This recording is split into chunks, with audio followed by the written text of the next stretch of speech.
za maana basi. Kwa hiyo mimi njaa yangu nife mtu sijala nife. Wewe sheria ulisema mtu akiondoka asekewe msosi. Sawa, haya zungumzeni sasa, mtu akauke hapa mseme katupiwa jini. Hapa mada kubwa tu mimi niende moja kwa moja kwenye lengo. Ni kwamba tunatakiwa tuangalie namna ya kupata pesa kwa ajili ya kumsaidia Kizigo ambaye amemaliza degree yake ili aweze kupata aidha kitu cha kujiajiri au tuone namna gani ambayo tunaweza tukafanya, tutafute mradi wa familia ambao yeye atausimamia kwa sababu mwenzetu kabahatika amesoma amemaliza degree yake vizuri kabisa. Kwa hiyo wenyewe unaweza kuwa mkubwa alafu kawa huko sawa.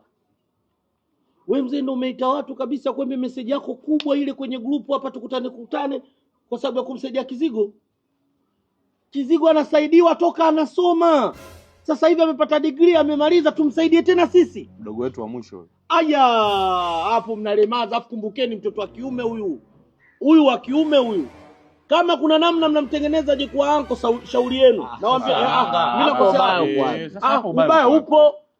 Huyu mtoto wa kiume anatakiwa akutane na kashikashi na mapambano ili ajue wanaume wanapambana vipi. Akiambiwa maisha magumu ajue, akisema mtu hana ajue. Yaani mtu kasomeshwa na hela yeye ajue zinakupatikanika wapi. Limefika mpaka chuo anapata degree ajue hela zinapatikana wapi, anakula asubuhi, mchana, usiku. Bado kwenye maisha yake tatu tunamtengenezea sisi. Bwana mimi apostoi hata 100. Sasa hiyo mimi nawaambieni hivi, kwenye michango yenu mnaoweka sitoi hata 100. Hiyo hela unayo wewe ya kutoa kwa sababu sisi hatutaki utoe wewe. Wewe hela hiyo unayo ya kutoa unaosema. Swala sio kwamba nitoe mimi. Mimi hapa nilichokuwa nasema labda kama nyewe mmekaa tungezungumza. Vile vyumba viwili vilivyokuwa vinamsomesha yule bwana virudi kwenye familia. Ipi? Sisi viendelee kwenye mdomo mwingine. Tunasema ni vya Kizigo. Ndio virudi sasa huko. Utakusanya kodi. Wewe ushamaliza. Bwana tulitoa vile vyumba kwa sababu wewe vikuendesha chuo. Chuo ushamaliza, unatakiwa upambane ujue maisha yakoje, kaa mtaani upambane na maisha yako. Haya basi. Rudisheni. Swala la mwisho. Nani mkubwa wa hii familia? Wewe. Ila vyumba vile vyote vyetu si mali ya baba. Kwani mali ya baba kwani vilikuwa vinamgawanya? Sasa mimi nasema hivi. Kwa kufupisha. Vile vyumba kwanza virudi. Vyumba vile virudi. Hakuna chumba kinachorudi hata kimoja. Vile vyumba viwili vyote.